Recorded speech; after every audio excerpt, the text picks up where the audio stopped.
And we are live. Welcome back, everybody, to another episode of New Comic Book Day Previews. I got my guest with me today, Rex from Dynamite Dynamic Forces. Everyone in the house right now, please welcome Rex. What's going on, buddy? Yo, what's up? I'm still shooting from Studio 1B, otherwise known as my house. That's crazy, though, that, we were just talking about it a little bit before we went live. I guess this area is, it's really bad with COVID, so it makes sense. Well, it's just a numbers game. At this Living in point. Oklahoma where everybody's spread out, and I knew somebody lived in the Midwest, Dakotas, and ordering a pizza was a real challenge because everybody was so spread out. There's here, I don't even think twice about ordering a pizza. It's probably $20 when it's all said and done. But I'm thinking, things were so spread out in the Midwest that if you ordered a pizza, it may not get to you for 2.5 hours. It's like, yeah, that's usually how things were. They were all like 45-minute type wait times. But we got Ryan in the house. What's up, Ryan? Ryan, what's going on, buddy? Thanks for joining us today. Absolutely. But yeah, like you're saying, things out there were definitely a lot different. People were very spread out. Everyone is just so close here. It's insane. It's crazy. Even just going to the Wawa, going to a Target. People are shoulder to shoulder. So there's nothing you can do. At this point, no. Yeah, there's not. Deadpool Kennedy, what's going on, guys? What's going on, bro? Thanks for joining us. But yeah, it's I guess you and your girlfriend have a little bit of an adjustment to make. It's going from a place where they're like everybody's all spread out to a place where everybody's on top of each other. Thank God, shopping during Christmas time isn't the same anymore. I remember the days trying to elbow my way through the mall. Oh Lord, I hated going to the mall around Christmas time. Fighting with people, ho ho ho, happy holidays, fighting with people over a parking space. Oh, it's crazy. I know. I'm glad things aren't like that. Well, that crazy anymore, or at least a lot of people have adjusted to just online shopping. Well, that was happening even before the pandemic, and I was one of the first to adopt it because if I can avoid going to the mall, I still don't go to the mall. I don't go to the mall. It has absolutely zero to do with COVID. Okay, I was the guy that went to the mall.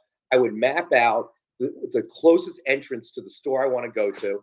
I park there. I walk in. I go to that store. I purchase what I needed. I turn around and I walk out. I absolutely despise going shopping at the mall. I totally agree with that. Ryan said that he spent Christmas and New Year's with the Megatron variant. Sick as hell, but feeling better now. That's good. At least you're feeling better. I'm glad you're feeling better. Yeah. Hopefully we don't get the Megatron variant. That one don't sound good. Yeah, right. Well, it's all right. I got the Optimus Prime vaccine, so we should be good. Shit. We're all good then. Well, I don't have that one, but I still can't turn it into a car, though. I'm a little upset about that. They promised me once I got the Optimus Prime, vaccine, I'd be able to turn it into a truck or a car or something. I thought that's what the booster was for. Yeah, maybe that's it, right? I needed that Bumblebee booster. Either way, all right, so we got a little bit of COVID talk out of the way. It really is getting crazy talking COVID. I feel like that's the topic of conversation in Pennsylvania, this whole area, like everywhere you go, that is just the topic. You walk in, man, COVID. I'm so tired of hearing about it, and I've only been back for a couple weeks. Out there, you wouldn't even thought it existed, and now over here, it's the biggest of deals, and I get it. Yeah, it's the fatigue of it. When you look at, and when, before we went live, you and I were talking, and I guess, I'm a little frustrated. I haven't seen my parents now in 3 years. My daughter and I used to go once a year. My parents live in Taiwan. They've been dealing pretty good with it, but they want to keep all us germ-ridden people out, and I don't blame them. No, I don't blame them at all. Yeah, my dad's in his 80s, so I don't want to in any way risk his health. But it's frustrating. You look back and you start to realize, holy crap, it's been 2 years of this stuff. Mm-hmm. And the fatigue is starting to set in, and it certainly disrupted normal life. But now, we all thought, okay, next one, we're going to get over the hump. We're going to get over the hump. And, you find out that not only have you not gotten over the hump, you haven't even crested the hill yet. So, I think everybody, it's just really a matter of fatigue and people just get beat up and tired. Yeah. But what can you do? That's obviously the other problem with something like a pandemic. It's not that it's better, but at least with a war, you can visually see what's going on. You can tell if there's progress or it's not. But this kind of war is completely different. But I think the craziest thing to me is I'm not trying to, I don't talk politics. I don't do any of that. But at this point, I don't think anyone knows who to believe. I don't think there's a lot of trust with a lot of higher end, like a higher up people. So when something comes out, they kind of look at it now like, it's whatever. Like they're tired of hearing the same runaround from a lot of different people. If you just do this, you're good. Well, that's not always the case because that, a couple years later, I don't think you can keep saying the same exact thing. At this point, that's not working. Oh, I agree with you. I mean, I think that I think that that type of trust has been eroding for Oh many yeah. years, even before the pandemic happened. That's a topic for a whole different kind of conversation. And I think that the other thing, and this is a non-political answer to what I think is happening, is that what we're seeing is that right before COVID hit, I think society was making a major transition. All right, a major transition into getting information a different way, and that makes your channel possible, our channel possible. All of a sudden, the world was communicating predominantly through YouTube or social media or something like that, whereas that was not the case, and maybe even as early as 5 years ago. And the problem is we're all bombarded by information. I remember the good It's a old lot. days when I was young, watching my black and white TV at home with my mom. Information came from Walter Cronkite, and if your butt wasn't Walter Cronkite, we didn't listen to it. Okay, and that certainly has played a role as well. It's unfortunate. It Hey, sucks. listen, I feel the fatigue just like everybody else. Trust me. So we got some. Let's see. I was gonna say we got a comment from Dead Kennedy. Someone's finally getting us back on track. We had our Yep. 5 minutes The of new get stranger's everything got to out. be number 15. So, like you just said, did we see the pre-sale values of it? I can't imagine. So I actually just got done working on that video, and I knew Strange Academy was coming out. I'm pulling it up super quick. So this is coming out from the 19th, and so it says your wish is granted. It's a very special day at Strange Academy. Battle class with Magic and Wong, but not every student is competing at the same level. And Calvin, so Calvin is the key in this whole description so far. Has a trick up his sleeve thanks to his new mysterious friend Gaslamp. Meanwhile, a student is missing, and Emily Bright won't rest until found. So out of that whole description, I don't see why this issue would be the big one. So Gaslamp, we saw him in the last issue. He actually made his presence known. If anything, this one is going to kind of continue on with that, and now maybe Calvin has his powers. The new Gaslamp character from Deadpool Kennedy. Yeah, but he's already been established. We had his first appearance, what should have been issue number 14, because the one we previously had of him was just a little cameo. I don't think we even got his name, or we got his name, but he just kind of appeared at the end. First cover appearance of Gaslamp is the $30 one. I'm going to be honest. So if you are reading the series, I'm a big fan of it. If you guys are just tuning in, so this is going to be from January 19th, new comic book day, not the 12th. But my thing with now Gaslamp and even the last first main villain that we had, no one cared about that first appearance. Those characters barely made a dent in the story. This one I think is going to have more significant value because we see Calvin, who's now struggling because he doesn't have powers anymore because all of his powers came from that jacket that he had, and now the jacket's gone. This character, without getting into it, he lets you grant wishes. One of the other main characters kind of told him, don't go near Gaslamp, don't do business with him. But you got to think, if Calvin's been in the Strange Academy, everyone around him has powers. He wants powers. He wants to fit in. He's going to do whatever he has to do. So this could be a big issue depending on what his wishes were. And maybe, like you said, first Gaslamp cover appearance, $30. We'll see how he goes forward. I think the main thing is to see what they do with Calvin compared to what they exactly do with Gaslamp. Because I don't know, 15 issues deep. At least I think this is 15. Yeah, 15 issues deep. To be honest, they haven't really done anything outside of like first appearance villain wise. They haven't done much with it so far. But I'm actually excited for this one because I do love this series. So I want to address a couple of the viewers in chat. Dave Cerrone, yes, I may have eaten tacos with Walter Cronkite, and that man knew his way around a taco. I just want to point that out. Rydnar says the variant prices are out of control. I'll bring that up super quick too, because I'm going to be honest. Like I said, I actually just finished up the video. I still have to watch it, but it's fully edited. I did that I think yesterday or the day before, and when I looked at it, I didn't see anything special about it because Gaslamp, like I said, first appearance already happened. Calvin, I think, made his wish at the last episode or issue, but I don't know. Let's see. So we are. If I could bring this up on another screen, I really wish I could for you guys. But yeah, pre-sale for the because I think that's just cover A too. $30. The knock character spotlight variant, nothing crazy. Yeah, it's literally just cover A for this one. That's the big one. But it just says, I guess a lot of people are just, assuming Gas Lamp is going to be something, but I wouldn't fall for that one because even Strange Academy 1 prices have really dropped compared to what they were a little while ago.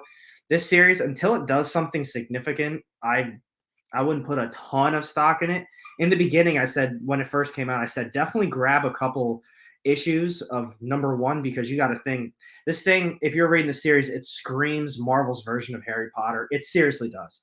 All these brand new first appearances, all these kids showing up to Doctor Strange's Strange Academy, all of his professors. There's magic. I I think Scarlet Witch is there. Brother Voodoo. So it's like a lot of big name characters in this series. So if they make a TV show out of that, I think that's going to be a big one. I wouldn't think it's going to be a movie, but that's my opinion.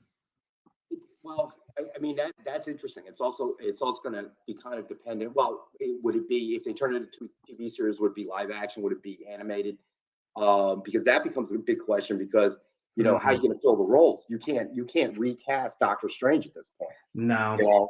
With his heavy involvement in the MCU. So that'll be interesting to see. But I guess you're right. It's kind of a tried and true formula. It becomes Marvel's Harry Potter or the Doctor Strange version of Professor X, whatever you want to call it.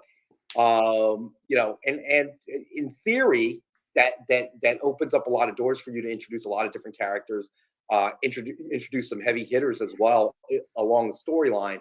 But we'll see. I mean, I part of seeing the kind of speculation that causes these prices to go up and down, that's not a bad thing, because as you say, you're not putting a lot of stock in it, you, Alec, but the price is going up. So something is driving that, but it doesn't matter what it is. If it turns out to be wrong, that's what keeps speculation under control, is that people make a big bet on whatever. I mean, it's the same thing with the stock market. You used to have years ago when you'd have penny stocks, there would be these guys that were day traders that would start to spam everybody with, have you seen this great stock?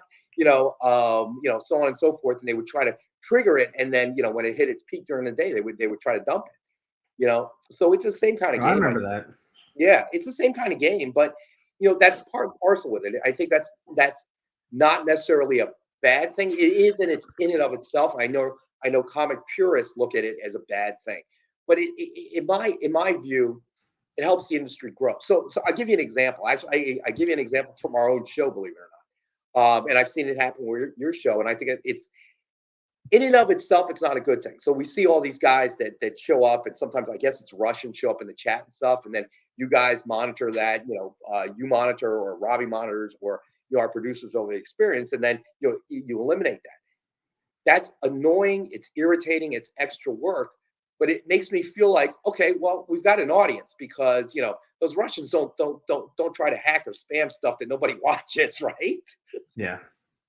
So in a way, the speculation is kind of a good thing too. Is it helps grow that industry. I mean, it helps comic collecting as a whole, reach deeper peaks, because I think it's a good thing that if there's a percentage of people that buy for no other reason than speculation, the dollars still translate the same thing for the publisher, whether it be Marvel or DC, but that gives them more money to develop newer things.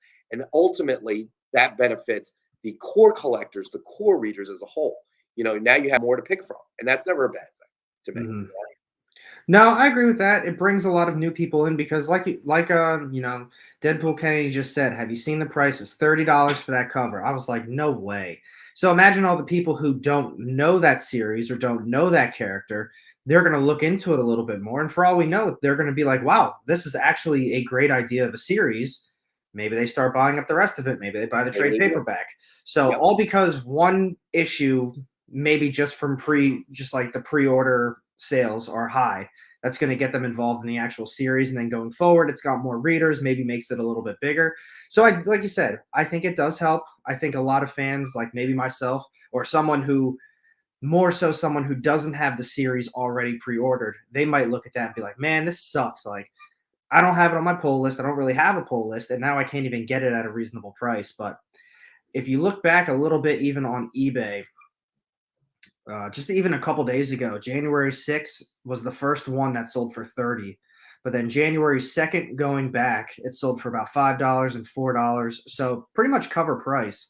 So I don't know if someone maybe just decided to throw it up for a little bit more money, or someone's got a different, someone has a different inside knowledge of what's actually going to happen that's throwing it up for that much money. You never really know. Well, I always think it's a good thing, though, in that the market corrects itself. As you Yes. say, all of a sudden it's out there, at a ridiculous price, and then after a little bit, it goes back down to close to, if not at cover price. So what I think that does is it demonstrates that you can't just take somebody's word for it and bet on something and expect that it's going to happen. Okay, because sometimes you're going to be wrong, just like the stock market. But not only that, it shows that in the end, this hobby, the readers, the collectors still, and the content still drive value. Okay.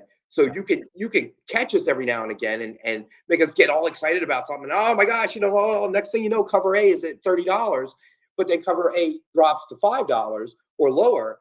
And people are like, yeah, well, I read the comic. I don't know what the hoopla was about, because it really, it was sad. It was so. So the good thing is that I think that proves to all of us that it's still driven by content. It's still driven by the quality of the product. You can't just throw something out and there's going to be a first appearance on the cover. There's going to be a first appearance of the story of Captain XYZ, or whatever the case may be, and drive people. Oh my gosh, we got to get that. If the character of Captain XYZ is crap, guess what? People aren't going to read it no more. You got your one-time hit. People got excited about it, but guess what? The next time you try that game, people are going to be smarter. The readers are going to be like, yeah, I got caught up in Captain XYZ. I ain't doing that again. Okay. Now, this could be kind of a sore subject for some people, because I know there are a lot of Spawn fans out there. But the thing about Spawn is all these times we got a new villain. Even tomorrow we got Scorched issue 1 coming out. It's got like a big first team appearance they were talking about. Those books are still selling for cover price. I think people over the years have learned Spawn hasn't really, it's never really translated into a high value book. I know Spawn 1 for a hot second was selling for a decent amount of money, $40, $50, and people were cashing in because they said they've been in dollar bins for years. But other than that, I mean, there hasn't really been too much movement on that one, in my opinion. And if this helps anybody for tomorrow, I know we got 17 viewers right now. My shop, there's certain books that they stay on top of. They order a ton of different ones of, like the Timeless Miss Minutes cover. Last week was Thor. They're very good with that. They put a lot of stuff out on the shelf, but they also take about half of it and they put it into their own storage. They like to sit on these books and see what they do. And then eventually, if nothing happens, they put it in the dollar bins. If it helps any of you for tomorrow, they have no books that they pulled for themselves. The Spawn Scorched, nothing from Marvel, nothing from DC. Everything that they currently got is going up on the thing. So if you see anybody trying to like peddle something for over cover price, I'm not saying take my advice from it. I'm just saying my shop didn't hold anything for themselves this week. I know last week I talked about Thor. The week before that, we talked about the Miss Minutes. This week, they got nothing pulled. So I wouldn't overspend on certain things. And this is, and Con Callis says quality content and stories will rise to the top over time. And I totally agree with that statement, because, we've talked about it before. I was around during the craziness of the 90s. They killed off Superman. Bane broke Batman's bat, and you had all of these trading card speculators that were jumping into the game. And that was a bad moment for comics, because that speculation was driving the market, and I always bring up Turok #1 with the cover, because it was one that stuck most prominently in my mind, because we ended up ordering the company I was working for, we ended up pre-ordering a boatload of those. And when I actually read the numbers and said, well, there are actively maybe 100,000 Turok readers out there, yet it's been pre-ordered to the tune of like 1 million copies. So what happens to those other 900,000 copies? I found out before it was even printed. Okay, the value plummeted. Okay, because people were trying to dump their pre-orders, and the difference I think now is that it isn't driven by an event.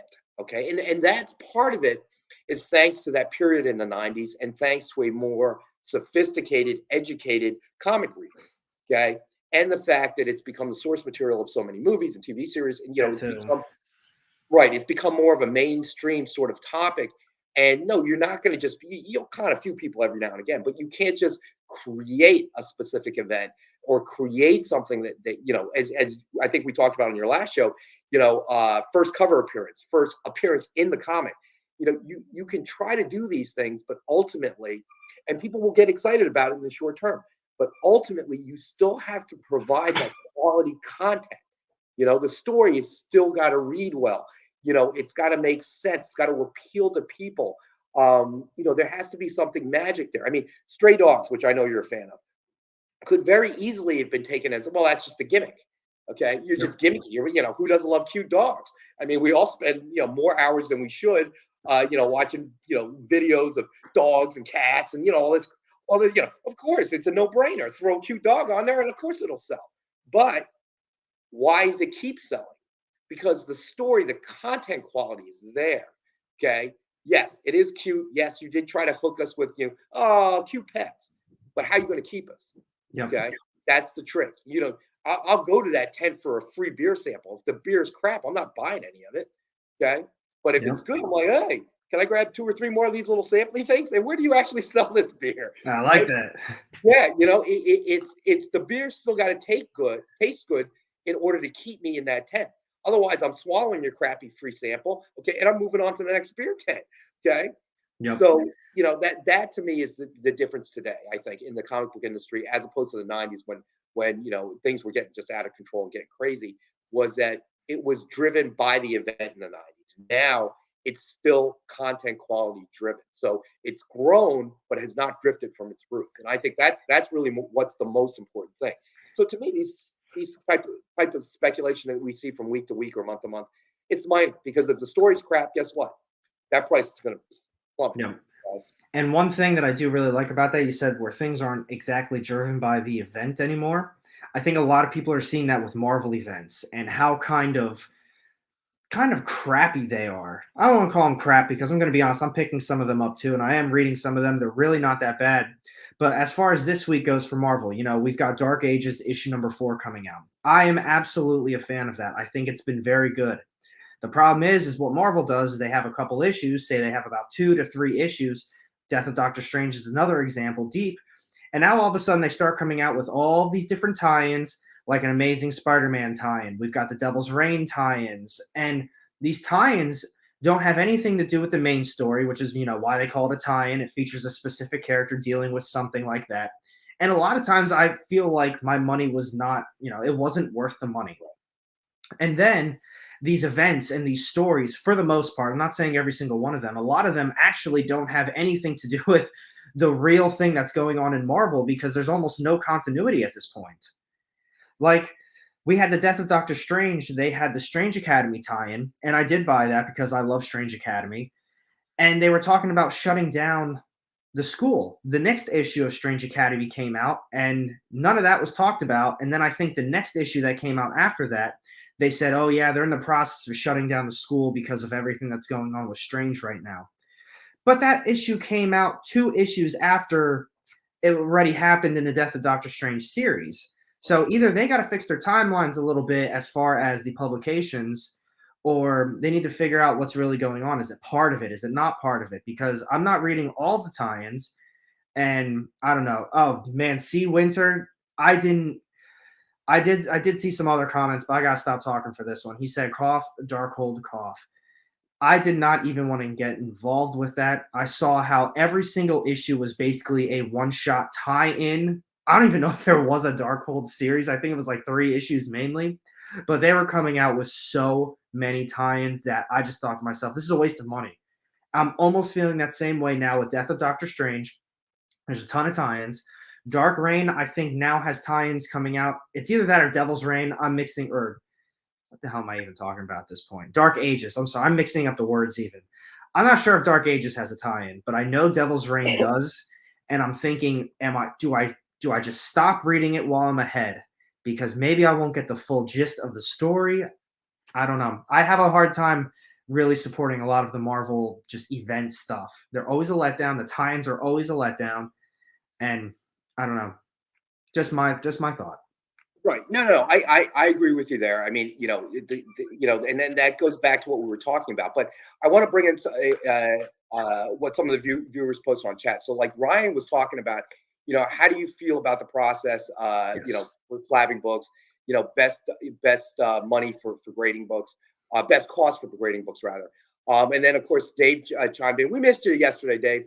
By the way, just want to mention that our buddy Dave Cerrone.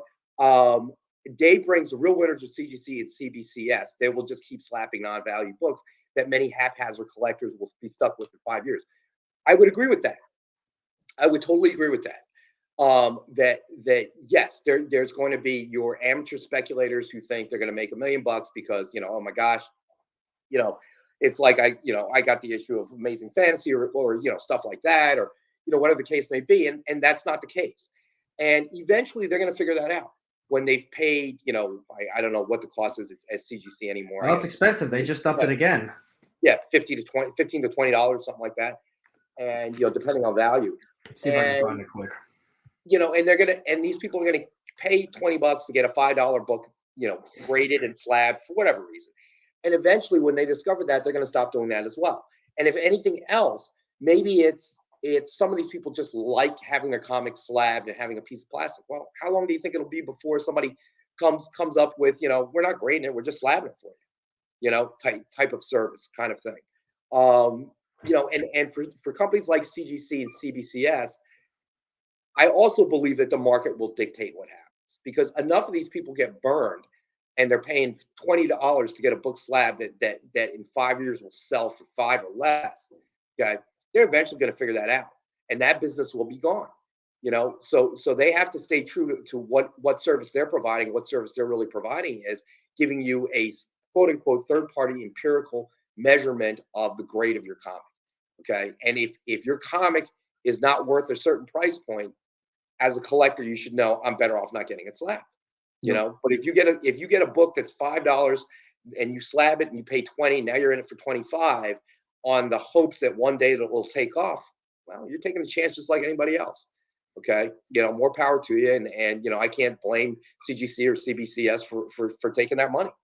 Don't blame them at all. That's their exactly. Business. Why would they turn someone away? Why would they shut things down? I've talked about it before too. If CGC is so incredibly backed up, if CBCS is so backed up, why not put a small hold on it so you could get caught up on things and get a better, time frame for the people?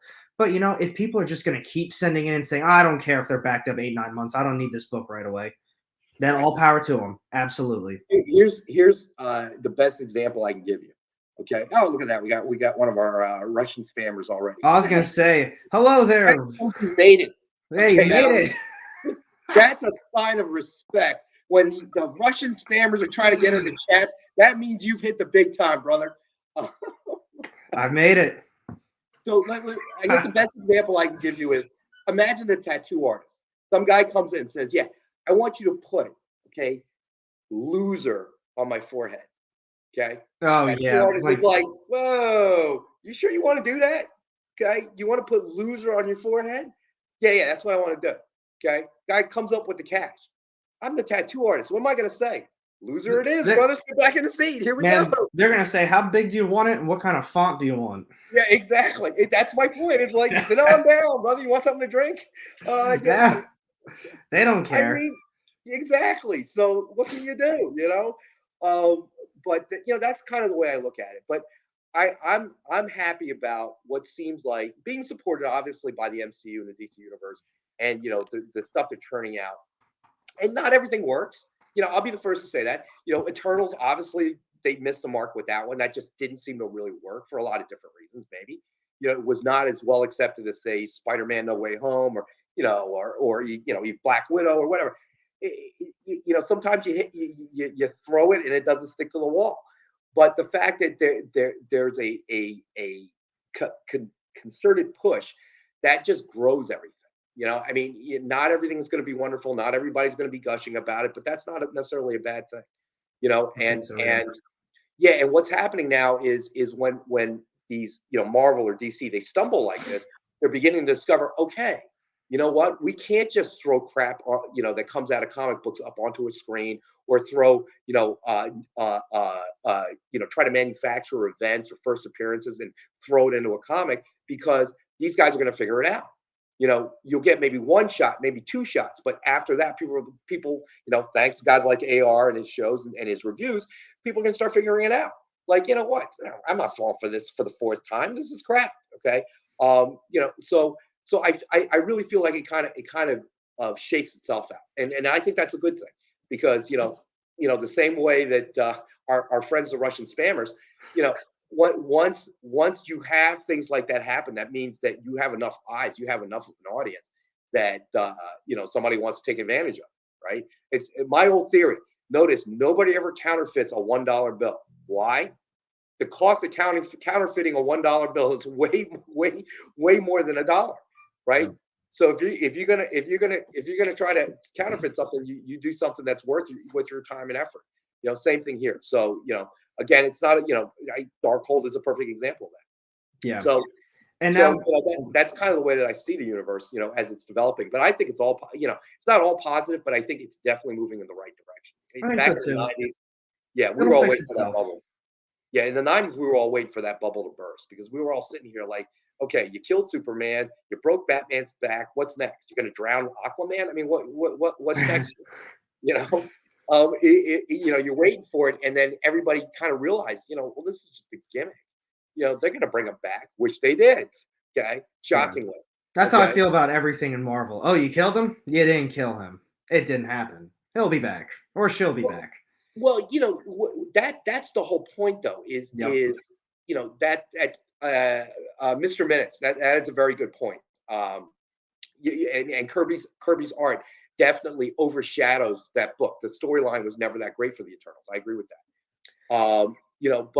But that was the thing about the 90s. That was what was going on, was that you had all of these sports cards, trading cards. Oh my God, that too. Guys, right, jumping in, speculating, and they didn't understand, and that was a subtle difference. They didn't understand, because the value in sports trading cards was something that laid outside of their control. Okay, so somebody, it turns out to be a phenomenal rookie that nobody envisioned, a la Tom Brady.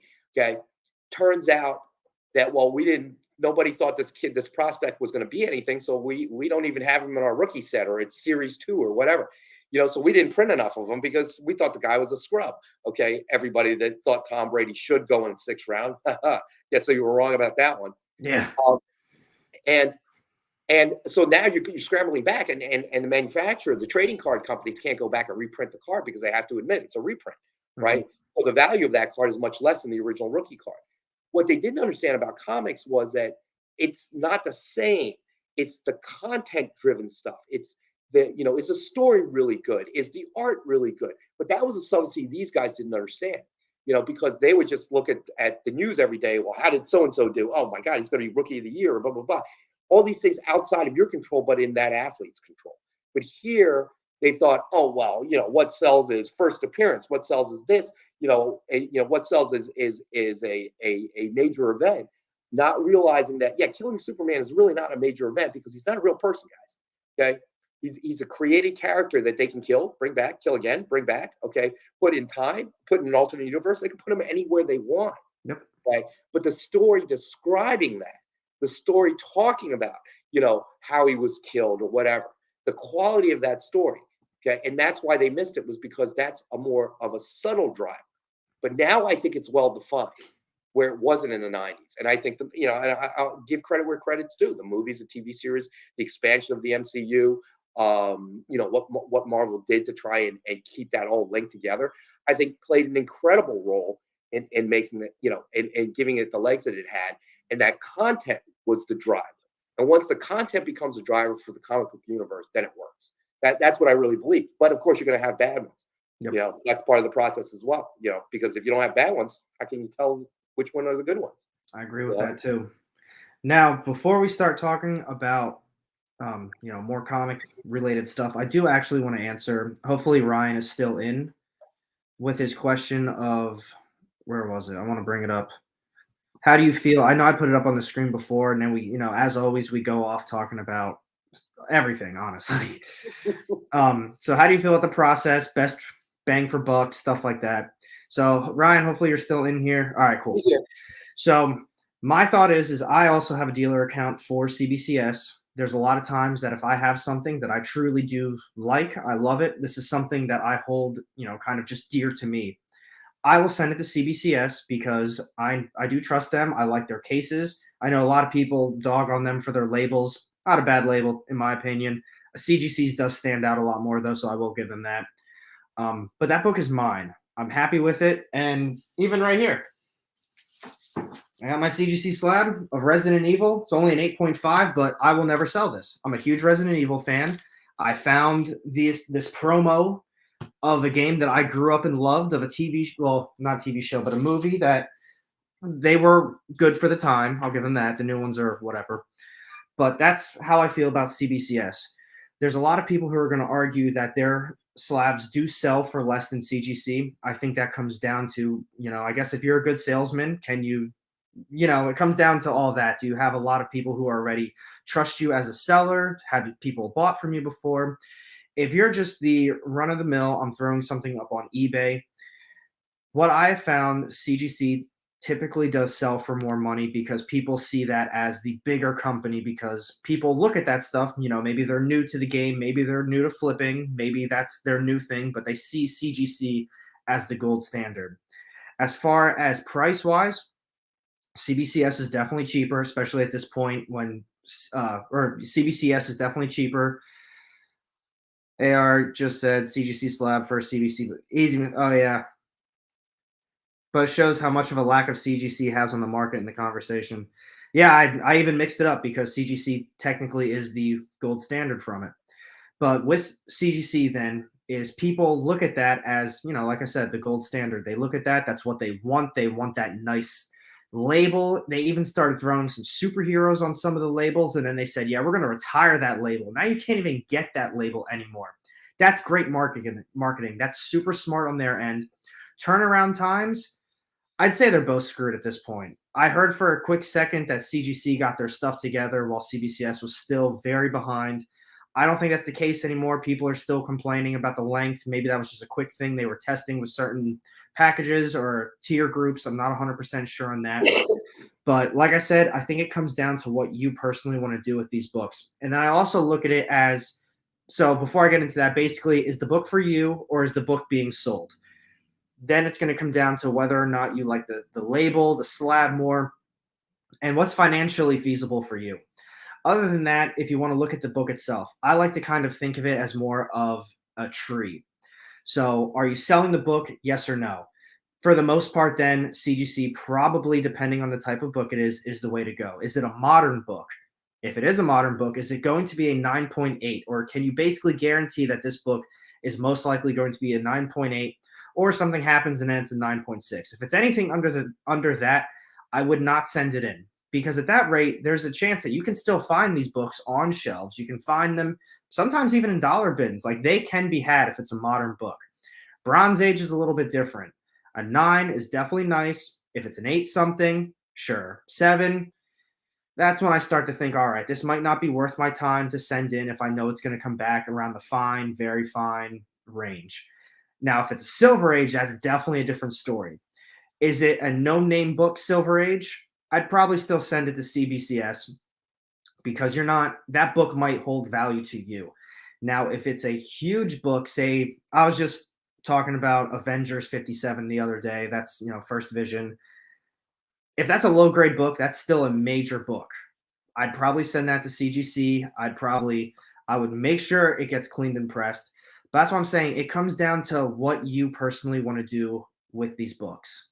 And that's just my take on it all. I hope that helps a little bit. If you have any other questions, I think you're following me on Instagram. Just send me a DM. I'm very slow on responding to DMs. I'm sorry, but I will eventually get to it. But like I said, that's just my take on it. And with Callis said, smart business creating scarcity for a label. Why not? Absolutely. They did Miles when Miles became the most hottest thing on the planet. They did Fantastic Four, Carnage, I think, when he was announced for the movie. And then they just said, all right, we're done. Anything after this date, can't get it ever again. So now people are not only spending money on the book, the grade, the CGC gold standard. Now they want the label on top of it to complete everything. So smart on their end, but if the book is for you, I don't know. Why not send it to CBCS? They're just as trustworthy. Steve Borak literally was part of CGC for the longest time, and then he left and created CBCS. So comes down to you. Any questions? I can help you as best as I can. Yeah, I think the key point is that what everybody has to remember is and I liked your example of the tree, but I think what everybody has to remember is that you can speculate if you will. That's fine. All right. I mean that's anybody can do anything they want. But when you're sending it to one of these grading companies, keep in mind, at most, what they can do is they can do several things. They can permanently protect the book, okay, obviously by putting it in 2 plastic slabs, okay, and encasing it in a way that you can't open it.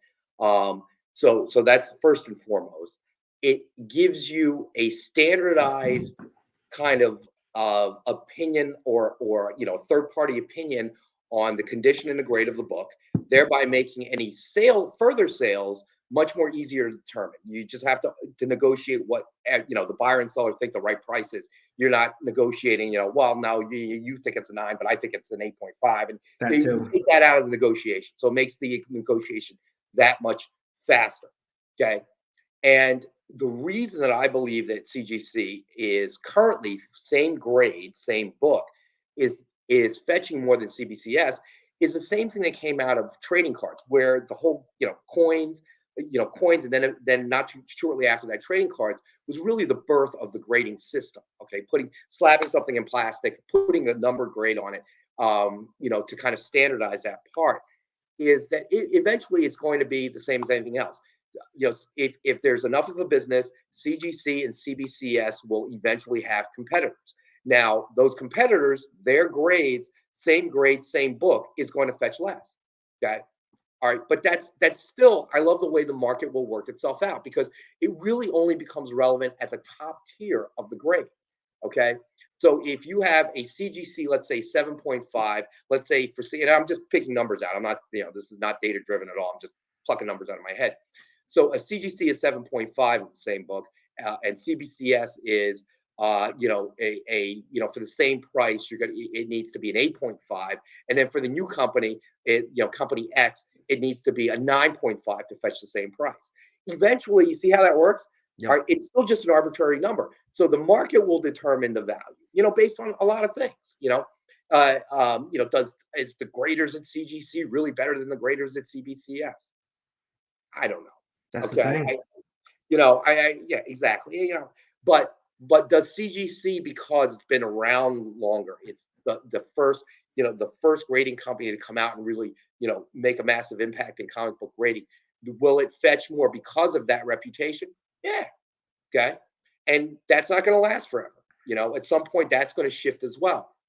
But, that's the reality of life. Hey, 62 Lefty, what's going on, buddy? Thanks for joining us. What's up? So I think people have to remember, and I think Dave Cerrone is looping back to the comment, is that all of these things are ancillary to the whole topic of comics and collecting and whatever. That content, the value of the content, is what drives it. Okay, I don't care who grades the book. If the story sucks, the story sucks. If the artwork is bad, the artwork is bad. Okay. All right. It really doesn't matter who grades it, or, who signed it, or, who did a remark of it. It doesn't matter. Okay. Because the story still kind of sucks. And that ultimately is the key point. So, once you get to that point, and I agree with AR, if you're buying your books because you're a reader, then, if you really, what is it that you want? Some people will take their car to a detailer once a month, where the guy's got a Q-tip and he's cleaning out your air vents. And then you got some guys that won't wash their car for a year. Okay. They could own the exact same car. It's a matter of personal preference. If you're a Yep. speculator and you're trying to guess, well, then my advice to you is you need to read the stories. Okay. Because if you're speculating and you never crack a comic, well, then you're just guessing. Okay. And I'm not saying people shouldn't do it. You can do whatever you want, but you might as well just be throwing darts at a wall, because the value, understanding the value, is knowing what the storyline is, the artwork in it. If you never look at it and you're saying, well, everybody's saying, okay, well, everybody says a lot of stuff. I know I wouldn't make any major financial decisions because Cousin Bob said so. Okay. you know, because we all know Cousin Bob's a drunk. What can you do? So I guess that's really my point, is that if you're a speculator, then you're taking a chance. If you're not reading the story as a speculator, then you don't know what's driving the value. Okay. And if you don't know what's driving the value, then you're just guessing. Okay. Absolutely. It's right. It's like me trying to go to the pit in Wall Street to determine what commodities I should buy and sell on any given day. I am not a trader. I don't know. Yep. So if I walk in there with my nice little yellow vest, I'm just guessing. Pork bellies look good because I haven't eaten breakfast today and I like bacon. So yeah, I mean that would be my way to determine. Frozen orange juice. A glass of orange juice sounds good. Yeah, I'll buy 100 pounds of that. So that's the only point. But where you get a grade and all that other stuff, that's really a personal decision. Now, in addition to what you said too, the other thing to consider is that when you brought up, speculator, are you selling, are you, sending this in for speculation? You really have to consider the turnaround times on a lot of these books. So if you send a book in because all of a sudden it just got insanely hot, Yes, they might be sitting on that for six to 9 months, and you get it back. And for all you know, maybe you spent all this money because now a CGC, depending on how you sent it in, they also charge, I think it's based on the value of the book as well. CBCS does not do that I'm aware of either. That can, really alter something. Maybe you spent now all this money to send it in. You sat on it for months. You finally got it back. The speculation never happened. The book is now dead and it's worthless. But you have this, 7.5, 8.5 for maybe a Bronze Age book. And it's like, damn, I really just did that. I mean, listen, if you're talking about amazing fantasy or golden age books, that's a little different, obviously. But if you're trying to, if you're trying to speculate on something that's modern, that trying to get a quick hit, well, then you're going to take flip it raw. Yeah, just flip it raw. Make it the other person's problem.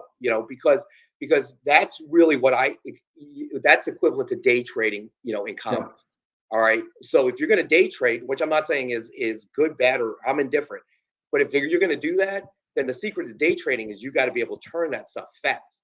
And if you're waiting 6 months to get the book back from CGC, as Alec pointed out, that thing could be in the garbage by that point. The previous conversation that we had. And C Winter says Cousin Bob is into NFTs. He is actually. Yeah.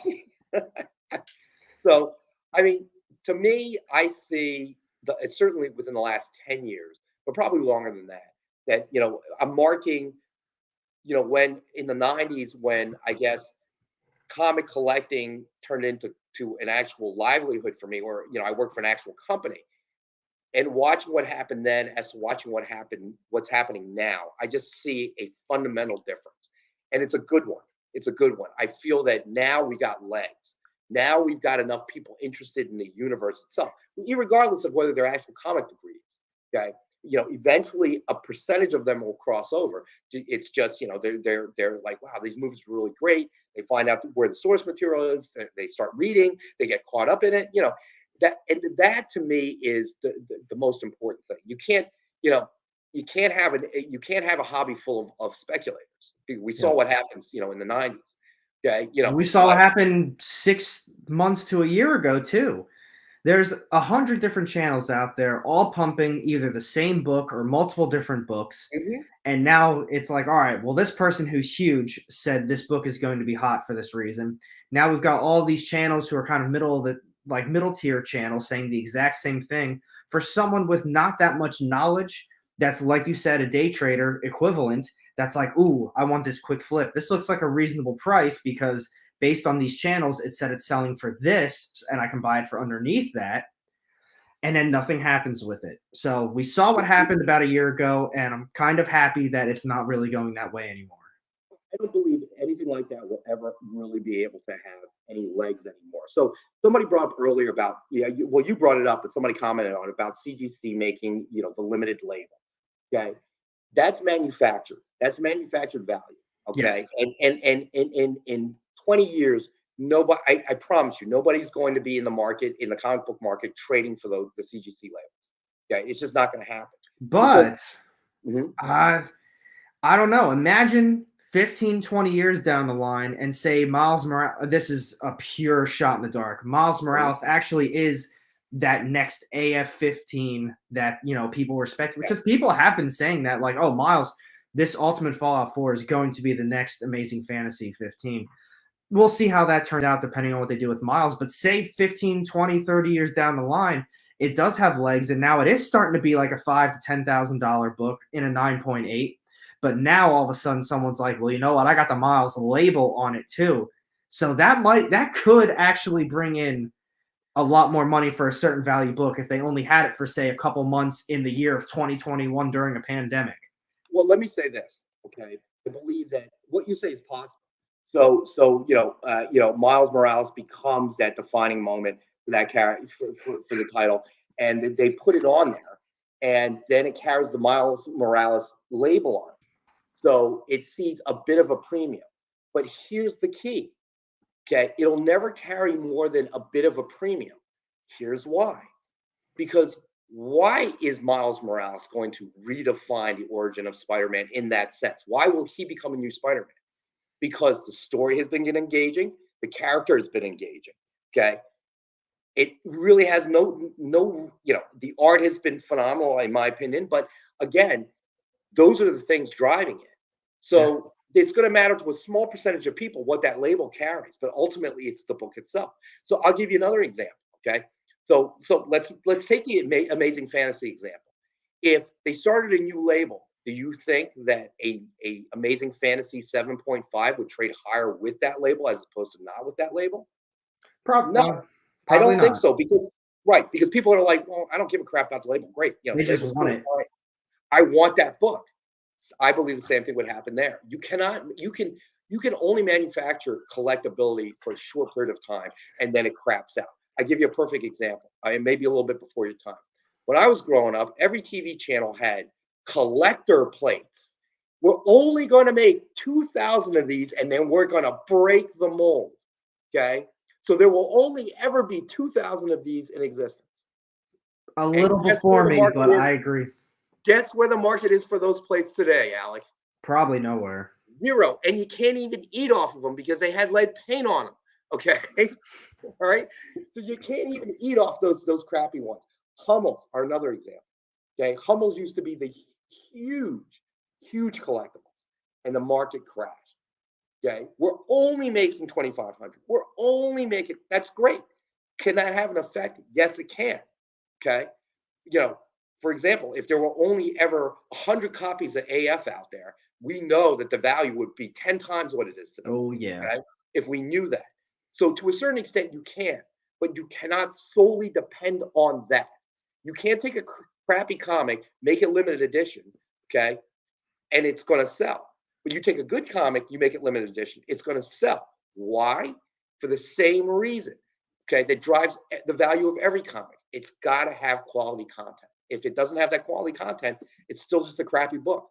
Okay. You limit it to only 250. Thank God, the world says. Thank God, because it was crappy. There should be 251 copies of it. Okay. And I think that the comic reader is more sophisticated today than they were. Okay. They understand because there's been such an explosion. Okay.